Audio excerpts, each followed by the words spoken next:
আসসালামু আলাইকুম। আমার নাম মুস্তফা মিয়া। বাড়ি হলো উত্তর মানিকদিয়া, থানা সবুজবাগ, জেলা ঢাকা। আমি 2017-তে কাতার গেছি। 21 সালে আসছি করোনার সময়। করোনার মাঝে চলে আসলাম। ওখানে সমস্যা দেখা দিচ্ছিল, তার জন্য করোনার চলে আসলাম। আসার পর আর যাইতে পারিনি। 1 বছর মতো ডেট ছিল, কিন্তু করোনার জন্য টোটালি বন্ধ, ফ্লাইট বন্ধ ছিল, যাইতে পারিনি। তো খুবই শোচনীয় অবস্থা ছিলাম। তো একজন তো খবর পাইলাম এখানে আমরা একটা যোগাযোগ আমাদের জন্য একটু সহযোগিতা করে, তার জন্যই আসলাম।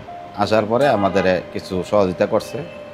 এটা নিয়ে আমি আপাতত একটা ব্যবসা নিয়ে দিচ্ছি, একটা মুদি দোকান দিচ্ছি, আরও কিছু ক্যাশ ক্যাপিটাল হাওলাত বরাত করে নিচ্ছি।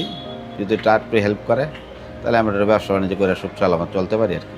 প্রবাসী কল্যাণ থেকে যে অনুদান আমি পাইছি ওইটাতে আমার মনে করেন অনেক উপকার আসছে, তাদের আমি ধন্যবাদ জানাই।